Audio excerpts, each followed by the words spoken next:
భర్త ఆజ్ఞానుసారంగా కుంతీదేవి మొదట ధర్మదేవుణ్ణి ఆహ్వానించి ఒక కుమారుణ్ణి కన్నది.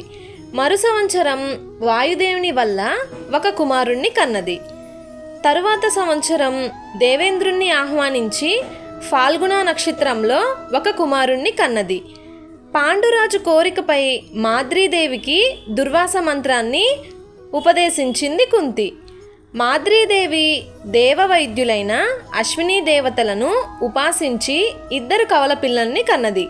ధర్మదేవునికి పుట్టినవాడు యుధిష్ఠరుడు, వాయుదేవునికి పుట్టినవాడు భీమసేనుడు, ఇంద్రునికి పుట్టినవాడు అర్జునుడు, అశ్విని దేవతలకు పుట్టినవారు నకుల సహదేవులు. మొత్తం 5 మంది పుత్రులకు తండ్రి అయ్యాడు పాండురాజు. పాండురాజుకి కుంతీదేవి వల్ల దుర్వాస మంత్ర ప్రభావంతో యుధిష్ఠరుడు పుట్టాడని మునిజనం వల్ల తెలిసింది భీష్మునికి. పుట్టిన నక్షత్రాన్ని జ్యోతిష్కులకు చూపించి జాతక వివరాలు తెలుసుకున్నాడు. సత్యవంతుడు, ధర్మిష్ఠుడు, శాంతికాముకుడు, శతాయుష్కుడు అని యుధిష్ఠరుని జాతకం చెప్పారు జ్యోతిష్యవేత్తలు. హస్తినావతి అంతఃపురంలో పండుగ జరిపించాడు భీష్ముడు. గాంధారి అప్పుడు గర్భవతిగా ఉంది. నెలలు నిండినా కూడా ప్రసవం రాలేదు. కుంతీదేవి తనకన్నా ముందుగా పుత్రుణ్ణి కన్నదని అసూయపడింది. నెలలు నిండిన ప్రసవం రాని ఈ గర్భాన్ని మోయటం కన్నా తీసివేసుకోవటం మంచిదని కడుపు మీద 2 చేతులతో గుద్దుకొని గర్భస్రావం చేసుకున్నది. 101 శకలాలైపోయింది పిండం. విషయం తెలిసిన సత్యవతి వ్యాస మహర్షిని తలుచుకుంది. వచ్చి రావటంతోనే వ్యాస మహర్షి గర్భపాతమైన శకలాలన్నింటినీ ప్రోగు చేసి 101 నేతి కుండలు తెప్పించి గర్భస్రావ పిండాలన్నింటినీ 101 కుండలలో పెట్టి మంత్రజలం చల్లాడు. సమయం వచ్చే వరకు ప్రతిరోజు కుండల మీద నీరు చల్లుతూ ఉండాలని హెచ్చరించి గాంధారిని మందలించి వెళ్ళిపోయాడు వ్యాసుడు. 9 నెలలు నిండి 10వ నెల ప్రారంభంలో మొదటి కుండ పగిలింది. దుర్యోధనుడు పుట్టాడు. 2వ రోజున 2వ కుండ పగిలింది. దుశ్శాసనుడు పుట్టాడు. తరువాత దుస్సహుడు, దుశ్శలుడు, జలసంధుడు, సమసహుడు, విందుడు, అనువిందుడు మొదలైన 9 పుత్రులు పుట్టారు. ఆఖరి కుండలో నుండి ఒక పుత్రిక పుట్టింది. దుశ్శల అని పేరు పెట్టారు. దుర్యోధనుడు ధర్మరాజు కన్నా 1 సంవత్సరం చిన్నవాడు. భీముని కన్నా కొన్ని గంటల వ్యవధి పెద్దవాడు. అర్జునుడు భీముని కన్నా 7 నెలలు చిన్నవాడు. భీమ దుర్యోధనులు పుట్టింది ఒకే నక్షత్రం, అయినా తిథులు వేరు. శుభముహూర్తంలో భీముడు పుడితే రాహుకాలంలో దుర్యోధనుడు పుట్టాడు. భీముడు ప్రాతకాలంలో పుట్టాడు.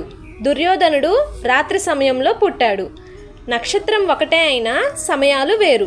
ఇదే సమయంలో ధృతరాష్ట్రుడికి ఒక వైశ్య స్త్రీ వల్ల యుయుత్సుడు అనే కొడుకు పుట్టాడు. ఈ వైశ్య స్త్రీ అంతఃపురములో ధృతరాష్ట్రుణ్ణి అంతరంగిక సేవకురాలు. వసంతకాలం వచ్చింది. కొత్త చిగుళ్లతో, రంగురంగుల పూలతో, తుమ్మెదల జూంకారాలతో, కోయిలల కుహూస్వరాలతో ప్రకృతి లలిత మనోహరంగా తయారైంది. విరాగులైన సరాగులు కావాల్సిందే అన్నట్లుగా తయారైంది శతశృంగ ప్రాంతం. ఒకనాడు మాద్రీదేవి రంగురంగుల పూలను చూసి మోహపడింది. పర్ణ కుటీరానికి దూరంగా వెళ్ళి పూలు కోసుకొని దండలుగా అల్లి కొన్నిటిని శిరోజాలకు, మరికొన్నిటిని నడుముకు అలంకరించి, కొన్ని దండలను మెడలో ధరించి, కొన్నిటిని చేతులకు చుట్టి పూల నుండి వచ్చే మధుర సుగంధాన్ని అనుభవిస్తూ ఒక చెట్టు కింద వనదేవతలా కూర్చొని ఉంది మాద్రీదేవి. ఆ దృశ్యం పాండురాజుని కంటపడింది. సమ్మోహితుడయ్యాడు పాండురాజు. మాద్రి సమీపంగా వెళ్ళి తదేకంగా ఆమెనే చూస్తూ నిల్చున్నాడు. మాద్రీదేవి పాండురాజును గమనించలేదు. సంసార సుఖాలు త్యజించి వైరాగ్యాన్ని తీసుకొని రుచులను మరచి నార చీరలు ధరించి తాపసి అయి బ్రహ్మచార్యాన్ని పాటిస్తూ 16 సంవత్సరాలకు పైగా కాపాడుకుంటూ వస్తున్న కఠోర నియమాన్ని మర్చిపోయాడు పాండురాజు. కామం తలకెక్కిన వాడికి సంయమ నియమాలు, సమయాసమయాలు తెలియవు. ఇదే నిజం పాండురాజు విషయంలో సత్యమైంది. పాండురాజుకి మాద్రీదేవి త్రిగుణీకృత సుందరిగా కనిపించింది. వెనుకగా వెళ్ళి మాద్రీదేవిని గట్టిగా కౌగిలిలో బంధించాడు. స్వామి, ఏమిటిది, దూరంగా పోండి, కిందమ మహర్షి శాపం మరిచారా అంటూ మాద్రీదేవి గోల పెడుతున్నా వినపడడం లేదు పాండురాజుకి. మహాబలశాలి అయిన పాండురాజు కౌగిలిని విడిపించుకోగల శక్తి పాపం మాద్రికి లేదు కదా. విధిని ఎదిరించడం ఎవరికి సాధ్యం, కామాన్ని నిరోధించటం ఎవరితరం. పాండురాజు మాద్రి కౌగిలిలోనే ప్రాణాలు వదిలాడు. విగతజీవుడైన పతిని చూసి కెవ్వుమని కేక పెట్టింది మాద్రీదేవి. పర్ణశాలలో గృహకార్యంలో నిమగ్నమై ఉన్న కుంతీదేవి పరుగెత్తుకొని వచ్చింది. పాండురాజు శవం మీద పడి బోరుబోరున ఏడ్చింది. మాద్రీదేవి దుఃఖానికి ఇక అంతే లేదు. గుండెలు బాదుకుంటుంది. శతశృంగంలోని మునులందరూ వచ్చి పాండురాజు శవ సంస్కారానికి చితిని ఏర్పాటు చేశారు. అప్పటికి పాండవులింకా చిన్నవాళ్ళు. పాండురాజుతో పాటుగా సహగమనం చేయడానికి నిశ్చయించుకుంది కుంతి. మాద్రి కూడా సహగమనం చేయడానికే సిద్ధమైంది.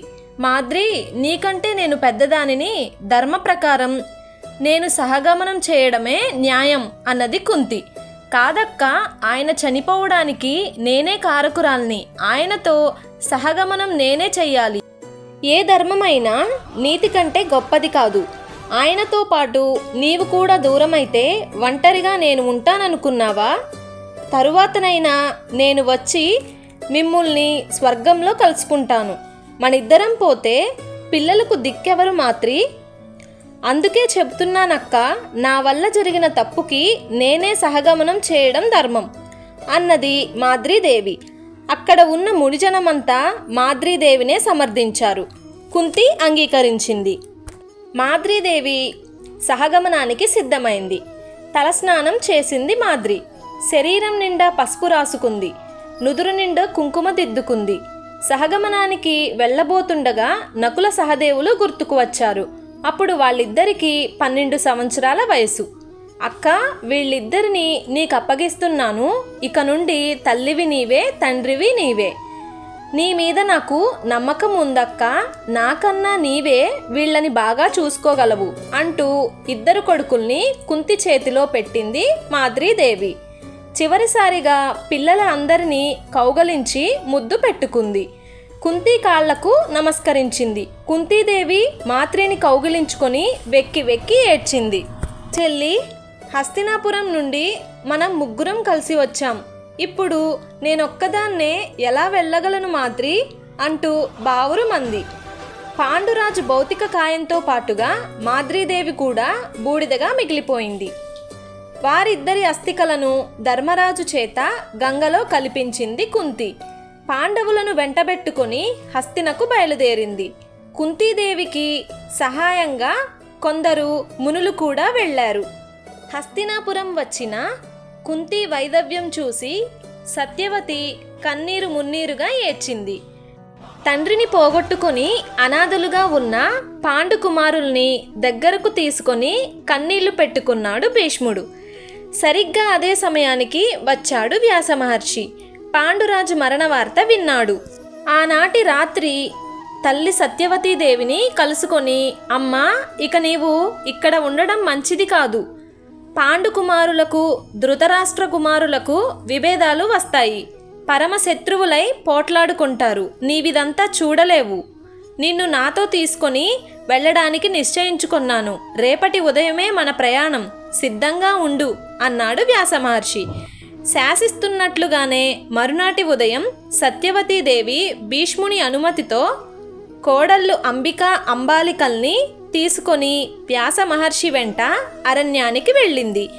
కొంతకాలం తరువాత వ్యాసాశ్రమంలోనే శివ సాన్నిధ్యం చేరుకున్నారు ముగ్గురు.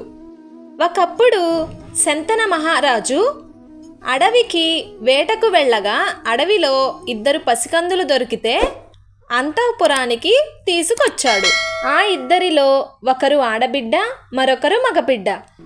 మగపిల్లాడికి కృపుడు అని, ఆడపిల్లకు కృపాదేవి అని పేరు పెట్టి పెంచాడు. అలా పెరిగిన కృపుడు పెరిగి పెద్దవాడై మహాపండితుడయ్యాడు. ఆ కృపుని దగ్గరే పాండవులకు కౌరవులకు అక్షరాభ్యాసం చేయించాడు భీష్ముడు. ధర్మరాజు, అర్జునుడు, దుర్యోధనుడు, దుశ్శాసనుడు, భీముడు అందరూ కౌరవులే. అయితే కురుకుమారులు మొత్తం 105 కావటం వల్ల తేలికగా తెలియడం కోసమే పాండురాజు పిల్లల్ని పాండవులని, ధృతరాష్ట్రుని పిల్లల్ని కౌరవులని పిలిచేవారు. అంతేగాని అందరూ కురువంశానికి చెందినవారే.